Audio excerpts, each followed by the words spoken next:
Line லயனா dates, இது தரும் ஆரோக்கியம் இயற்கையானது. லயன் லயனா பிரீமியம் டேட்ஸ். நான் இந்த கூட்டணியில் உறுதியோடு நிற்கிறேன். நான் இந்த கூட்டணிக்கான அரசியலை பேசுகிறேன். அதைத்தான் 4 சட்டமன்ற உறுப்பினர்களும் சட்டப்பேரவையில் எதிரொலித்தார்கள். அவர்கள் நான் பேசாததை அங்கு பேசவில்லை, நான் சொல்லாததை அவர்கள் அங்கே சொல்லவில்லை, நான் பேசிய அரசியலுக்கு முரண்பட்ட அரசியலை அவர்கள் அங்கே முன்வைக்கவில்லை. நான் வெளியிலிருந்து என்ன பேசுகிறேனோ அதைத்தான் எமது சட்டமன்ற உறுப்பினர்கள் சிந்தனை செல்வன், ஷாநவாஸ், எஸ் பாலாஜி, பனையூர் பாபு, இந்த 4 பேரும் எடுத்துரைத்தார்கள். அவர்கள் மிகச் சிறப்பாக விடுதலை சிறுத்தைகளின் அரசியலை பேரவையில் எடுத்து வைத்தார்கள் என்பதை யாரும் மறுக்க முடியாது.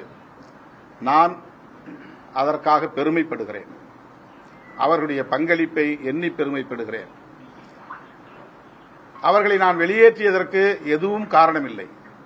நான் தேர்தலில் போட்டியிடுவேன் என்பதும், நான் சட்டமன்றத்திற்கு செல்ல வேண்டும் என்கிற விருப்பத்தை தவிர வேறு எந்த நோக்கமும் இல்லை.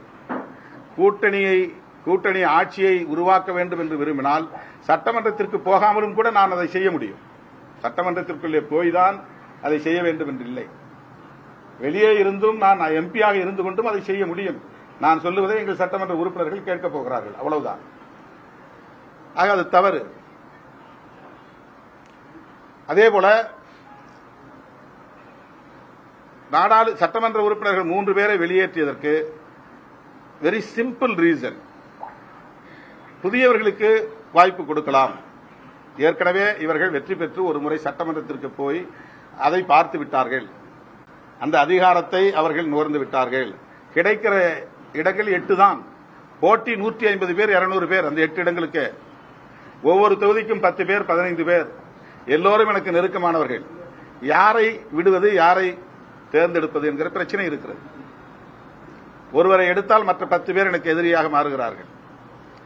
ஒருவரை தேர்வு செய்தால் மற்ற அத்தனை பேரும் வருத்தத்தோடு, வலியோடு எனக்கு எதிரான நிலைப்பாட்டை அல்லது விமர்சனங்களை நேருக்கு நேராக வந்து வைக்கிறார்கள். அது உரிமையோடு செய்கிறார்கள். அது உட்கட்சியில் இருக்கிற ஒரு உரிமை. அது அண்ணன் தம்பி என்று பழகுவதால், தலைவன் தொண்டன் என்ற இடைவெளி இல்லாததால், இரவு பகலாக அவர்களோடு நான் களத்திலே நிற்பதால் அந்த உரிமையை எடுத்துக் கொள்கிறார்கள், அவ்வளவுதான்.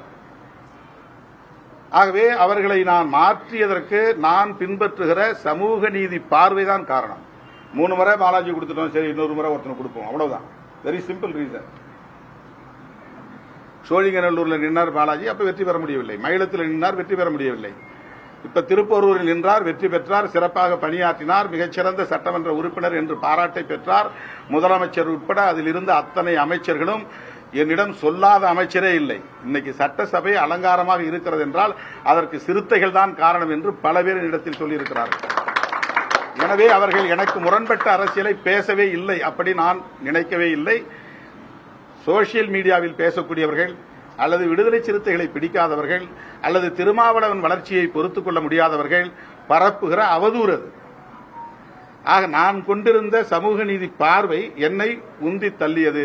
இந்த 2 பேருக்கு பொது தொகுதி 2 தான். 8 தொகுதி வாங்கினாலும் 6 தொகுதி வாங்கினாலும் பொது தொகுதி 2. இப்ப மறுபடியும் அதே 2 பேருக்கு கொடுக்கணுமாங்கிற கேள்வி எழுது. இயக்கத்தொழில் எழுப்புறாங்க. இன்னும் 5 வருஷம் கழிச்சு தான் எம்எல்ஏ எலெக்ஷன் வரும். அப்பெல்லாம் நாங்க இருப்போமா இல்லையான்னு தெரியல. எங்களுக்கு ஒரு வாய்ப்பு கொடுங்க. நீங்க ஷாநவாஸ்க்கு வந்து குன்னத்தில் ஒரு வாய்ப்பு கொடுத்தீங்க, அதுல ஜெயிக்கல. நாகப்பட்டினத்தில் நின்னாரு, ஜெயிச்சிட்டாரு. 5 வருஷம் அவர் பணியாற்றிட்டார். அவர் வந்து வெளியில நின்று இதே மாதிரி பேசக்கூடியவர் தான். அந்த ஆற்றல் அவருக்கு இருக்கு. இதே அரசியல் அவரால் பேச முடியும். நாங்க உள்ள போய் பார்க்கறதுக்கு எங்களுக்கு ஒரு வாய்ப்பு வேணும். நாங்க சட்டமன்றத்தில் உட்கார்றதுக்கு ஒரு வாய்ப்பு வேணும். இது இந்த கோரிக்கை ஒரு ஜனநாயக கோரிக்கை. அந்த கோரிக்கையை நான் ஒரு சமூக நீதி பார்வை அடிப்படையில், சரி தம்பிங்க தானே, நம்ம கூட இருக்கிறவங்க தானே சொல்லிக்கலாம். நாம் எடுக்கிற முடிவுக்கு எந்த இன்டென்ஷனும் ஒரு உள்நோக்கமும் நம்ம கற்பிக்க வாய்ப்பு இல்லை, அதனால நம்ம எடுத்துக்கிட்டு சொல்லலாம் அப்படின்னு நான் முன்கூட்டி சொல்லல, அவ்வளவுதான். ஷாநவாஸ் வந்து நாகப்பட்டினம் இல்லை அப்படின்னு தெரிஞ்ச உடனே ராயபுரம் வாங்கி கொடுங்கன்னார். ராயபுரத்தை வாங்கின பிறகு அது சரியா இருக்காதுன்னு பல்லாவரம் கேளுங்கன்னார். பல்லாவரம் வந்து தேமுதிகவுக்கு போயிருச்சு, வேற தொகுதியே இல்லை. அப்ப நாங்க சவுத்துல கேட்டோம், அங்க எங்கெங்கே கேட்டோம், எங்கேயுமே முடியல. முதலமைச்சர் தலையிட்டு கந்துட்டியை கொடுங்கன்னு சொன்னார். அப்படிதான் அது வந்துச்சு. அந்த இடத்துல கடலூர் மாவட்டத்தை சார்ந்தவர்கள் உள்ளூர் என்கிற கோரிக்கை நாளுக்கு நாள் வலுத்து வருகிறது. இதுக்கு முன்னாடி டாப் லெவல்ல இருக்கிறவங்களை முதல்ல நம்ம சாட்டிஸ்ஃபை பண்ணி ஆகணும். 30 வருஷமா என்னோட பயணிக்கிறவங்களை நான் சாட்டிஸ்ஃபை பண்ணி ஆகணும். 24 மணி நேரம் என்னோட இருக்கிறவங்க நான் சாட்டிஸ்ஃபை பண்ணி ஆகணும். வழக்குகளை சுமக்கிறவங்க, அடிபட்டவங்க, ரத்தம் சிந்தனவங்க, சிறைச்சாலை சென்றவங்க, அவங்க என்கிட்ட கோரிக்கை வைக்கும் போது அவங்க எல்லாம் இல்ல போ நான் என் விருப்பப்படி கொடுப்பேன் அப்படின்னு நான் கொடுக்க முடியாதுல்ல. இன்னைக்கு பெரிய குளத்துல ஒரு தம்பியை போட்டிருக்கிறோம் சக்திவேல் என்கிற ஆற்றல் அரசுனா அவருக்கு ஏற்கனவே 2 முறை வாய்ப்பு கொடுத்துட்டோம். பக்கத்தில் உட்கார்ந்துக்கிற பாவலன் கேட்டாரு, கனியமுதன் கேட்டாரு, அந்த ஊர்ல இருக்கிற கோவிந்தராஜ் என்கிற தமிழ்வாணன் கேட்டாரு. ஆனா நான் அவங்களெல்லாம் கொடுக்காம இவருக்கு கொடுத்தேன். ஏன்னா அவர் என்னோட எப்படி டிராவல் பண்ணாரு, எத்தகைய அடக்குமுறைகளை சந்திச்சாரு, அவர் ஒரு முறையாவது உள்ள போகட்டும் அப்படின்னு எனக்குள்ள இருக்கிற உள்ளுணர்வு தூண்டிச்சு. ஏற்கனவே 2 முறை வாய்ப்பு கிடைச்சாலும் கூட அவர் அப்ப சாதாரண ஒரு கூட்டணி 2001 நாங்க ரொம்ப வலுவில்லாத ஒரு கூட்டணியில இருந்தோம். அடுத்து மக்கள் நல கூட்டணி வலுவில்லாத ஒரு கூட்டணி.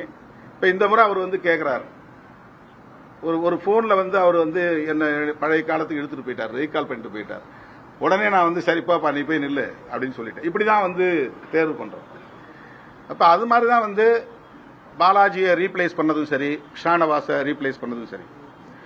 அடுத்த செகண்டே பாலாஜி அண்ணா எடுத்த முடிவை நான் ஏற்றுக்கொள்கிறேன், அண்ணனோடு எப்போதும் நான் உடன் இருப்பேன் அப்படி மெசேஜ் போட்டார். உடனே அன்னைக்கு அந்த அறிவிப்பு செய்த உடனே அதுல அவருக்கு எந்த வழியும் இல்லை. அன்னையிலிருந்து என் கூட தான் அலுவலகத்தில் இருக்கிறார்.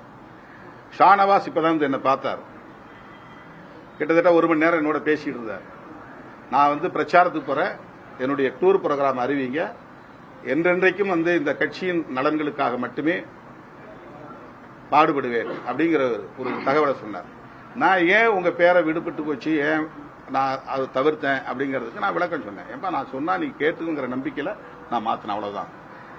அவரும் இஸ்லாமியர், அவருக்கு ஒரு வாய்ப்பு நம்ம இந்த முறை கொடுக்கணும், அதனால கொடுத்தோம், தப்பா எடுத்துக்காதீங்க. அடுத்த சுழற்சி இன்னொரு இஸ்லாமியர் கொடுப்போம். இனிமே அவர் தோத்தாலும் ஜெயிச்சாலும் அவருக்கு கொடுக்க போறதில்ல, அடுத்த ஒரு இஸ்லாமியருக்கு நம்ம வாய்ப்பு கொடுக்கணும்.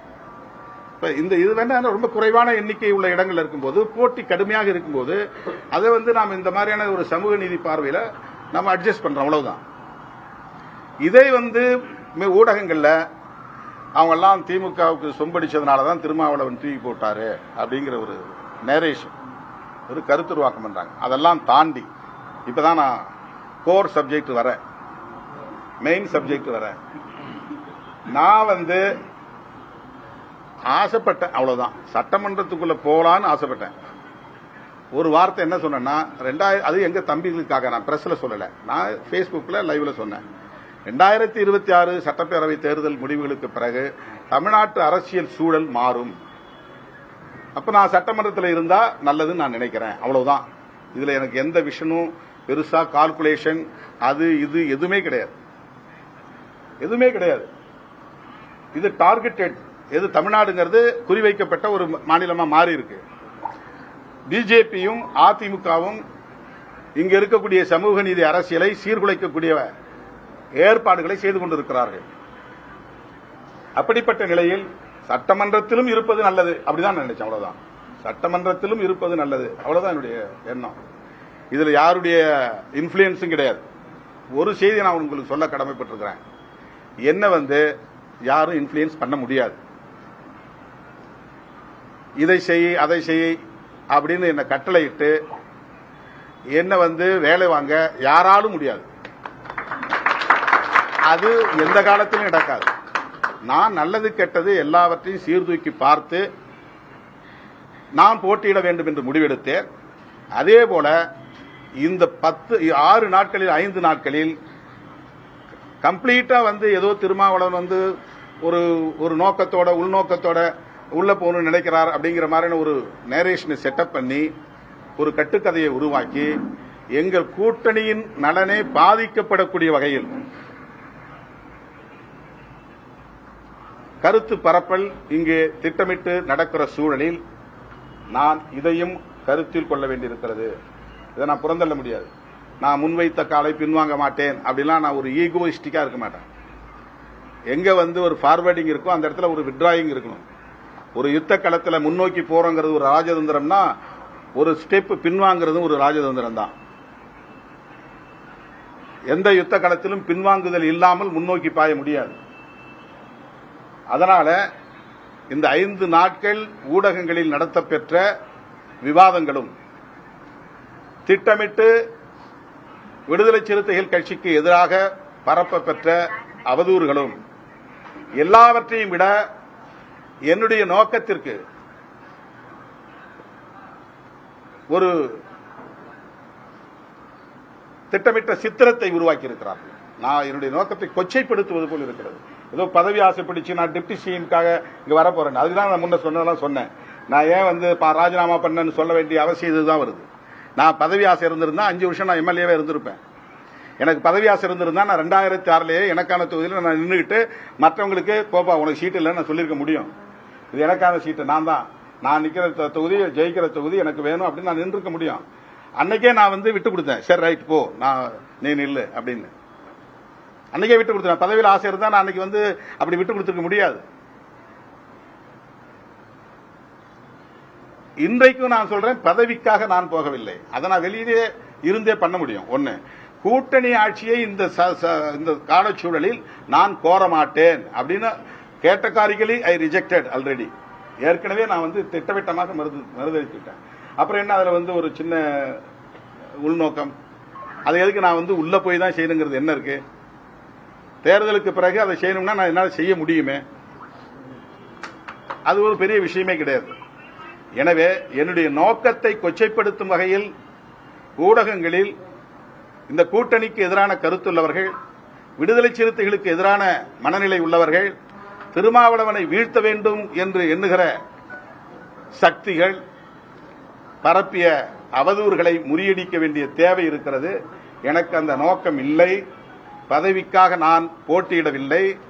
நான் போட்டியிடுவதால் இந்த கூட்டணி வெற்றி பெறாது என்கிற தோற்றத்தை உருவாக்குவது ஏற்புடையதல்ல. 200 இடங்களில் மதசார்பற்ற முற்போக்கு கூட்டணி வெற்றி பெறும் என்று நான் அறுதியிட்டு கூறுகிறேன். இந்த நிமிடம் வரையில் திமுக தலைமையிலான மதசார்பற்ற முற்போக்கு கூட்டணிக்குத்தான் சர்வே முடிவுகள் ஆதரவான தகவல்களை பதிவு செய்து வருகின்றன. எனவே நான் சந்தேகப்பட்டு ஒரு ஹங் அசெம்பிளி வரும், தொங்கு சட்டசபை வரும் அப்படின்னு சந்தேகப்பட்டு நான் போட்டியிடுவதாக சொல்லப்படுகிற கருத்து தவறான கருத்து. என்னுடைய நோக்கத்தை கொச்சைப்படுத்துகிற காரணத்தினால் நான் முன்வைத்த காலை பின்வைக்கவில்லை. இதை ஒரு உத்தியாக பார்க்கிறேன்.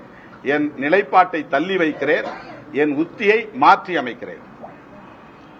I just change my strategy, அவ்வளவுதான். என்னுடைய உத்தியை நான் தள்ளி வைக்கிறேன், என்னுடைய நிலைப்பாட்டை தள்ளி வைக்கிறேன், உத்தியை மாற்றி அமைக்கிறேன். எனவே நான் போட்டியிடுவதாக அறிவிக்கப்பட்ட காட்டுமன்னார்கோவில் தொகுதியில் மறைந்த தலைவர் ஐயா இளைய பெருமாள் அவர்களின் இளைய மகன் ஜோதிமணி அவர்கள் வேட்பாளராக போட்டியிடுவார். இளைய பெருமாள் அவர்கள் இந்த சமூகத்திற்கு மிகப்பெரிய பங்களிப்பு செய்தவர். அவருடைய குடும்பத்தை கௌரவிக்க வேண்டும் என்கிற உணர்வு எனக்குள்ளே இருந்தது. ஆகவே ஒரு பொறியாளர், துறைமுகத்தில் பணியாற்றி உதவி பெற்ற பொறியாளர், அவர் நான் நிற்கிற காட்டுமன்னார்கோவில் தொகுதியில் விடுதலை சிறுத்தைகள் கட்சியின் அதிகாரப்பூர்வமான வேட்பாளராக போட்டியிடுவார். 2001 ஒன்று செஞ்சேன். அப்பெல்லாம் இது பெரிய அளவில் பேசப்படாத காலம், விடுதலை சிறுத்தைகள் பெரிய அளவில் கவனிக்கப்படாத காலம். அன்னைக்கு 8 இடம் திமுக கொடுத்துச்சு. அப்ப நான் திட்டமிட்டு பெண்களுக்கு சீட்டு கொடுத்தே தீர்வேன்னு அவினாசியில ஒரு பெண்ணை தேடி பிடிச்சி ஒரு அருந்ததியர் சமூகத்து பெண்ணுக்கு கொடுங்கன்னு கொடுத்தேன். அதே மாதிரி சமயநல்லூர் தொகுதி எனக்காக நான் கேட்டு வாங்கினேன். கலைஞர் முடியாதுன்னு சொன்னார். சமயநல்லூர் செல்வராஜ் முன்னாள் அமைச்சர் நிற்கிற தொகுதி, அதை போய் கேட்கறீங்களே, தர முடியாதுன்னு சொல்லி அனுப்பிச்சிட்டார். நான் வெளியே வந்த பிறகு மறுபடியும் என் பேரை சொல்லி கூப்பிட்டாங்க. திருமாவளவன் தலைவர் கூப்பிடுறாரு. போனோம். நீங்க நிக்கிறீங்களான்னாரு. ஆமா நான் நிக்கிறேன்னு. அப்படின்னா உங்களுக்கு சமயநல்லூர் தொகுதியை தர, நீங்க வேற யாருக்கும் கொடுக்கறதா தரமாட்டேன் அப்படின்னு சொன்னார். நான் நிக்கிறேங்க யான்னு சொன்னேன். அந்த சமயநல்லூர் தொகுதியை அதன் பிறகு நான் கக்கன் அவர்களின் குடும்பத்தை சார்ந்த கஸ்தூரி கக்கன் அவர்களை வேட்பாளராக்கி அங்கே நான் அறிவிப்பு செய்தேன். அவர் கட்சி கிடையாது, தமிழ் மாநில காங்கிரஸ். ஆனா அந்த குடும்பத்தை கௌரவிக்கணும். அங்க தமிழ் மாநில காங்கிரஸ்ல அவங்களுக்கு வந்து இடம் கிடைக்காது. அந்த மாதிரியான ஒரு சூழல் இருந்த நிலையை நான் கவனிச்ச போது, நான் நிக்கிற தொகுதியை நீங்க நில்லுங்க அப்படின்னு சொல்லிட்டு நான் அறிவிச்சேன். ஆனா கலைஞர் முன்கூட்டியே புரிஞ்சுக்கிட்டு, நாங்க பேசிக்கிட்டு இருந்ததை வச்சு தெரிஞ்சுக்கிட்டு, என்ன அவரே வந்து விழுப்புரத்தில் வேட்பாளர் பட்டியல் அறிவிக்கும் போது நானே எதிர்பார்க்கல திருமாவளவன் மங்களூரில் போட்டியிடுகிறார் அப்படின்னு கலைஞரே அறிவிச்சார். என் பேரை நான் சமநல்லூர்ல தான் எழுதி வச்சிருந்தேன். வேட்பாளர் பட்டியல் அறிவிக்கிறது முன்னாடி அவர் எனக்கு கூப்பிட்டு கேட்டு தெரிஞ்சுக்கிட்டு சரி அப்படின்னா அவங்க நிக்கட்டும், நீங்க இங்க நில்லுங்கன்னு சொல்லி மாத்தி விட்டார். நீ நிக்காம இருக்க கூடாதுங்கிறதுக்காக என்ன மாத்தி விட்டார். நான் வேற யாரையா போட்டுருங்கிறதுனால இது நிகழ்ந்தது.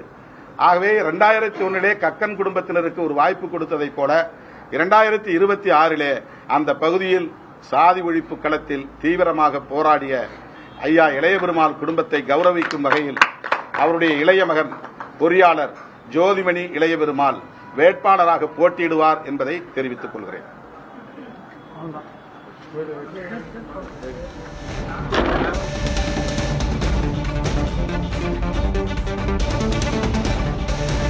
காட்டுமன்னார் கோவிலில் தான் போட்டியிடவில்லை என விசிக தலைவர் திருமாவளவன் தெரிவித்திருக்கிறார். அண்மை செய்தியாக பார்க்கிறோம்.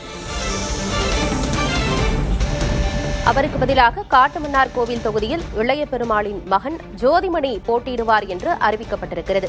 காட்டுமன்னார் கோவில் தொகுதியில் தான் போட்டியிடவில்லை என திருமாவளவன் அறிவித்திருக்கிறார். புதிய வேட்பாளராக ஜோதிமணி அங்கு போட்டியிடுவார் என்று விசிக தலைவர் திருமாவளவன் தெரிவித்திருக்கிறார். தமிழ்நாடு குறிவைக்கப்பட்ட மாநிலம், எனவே இம்முறை சட்டப்பேரவையில் இடம்பெற வேண்டும் என நினைத்தேன் என்று குறிப்பிட்டிருக்கிறார். மேலும் எம்பியாக இருப்பதால் இங்கே சட்டசபை தேர்தலில் போட்டியிடவில்லை என்றும் விசிக தலைவர் திருமாவளவன் தெரிவித்திருக்கிறார். லயனா டேட்ஸ், இது தரும் ஆரோக்கியம் இயற்கையானது. லயனா பிரீமியம் டேட்ஸ்.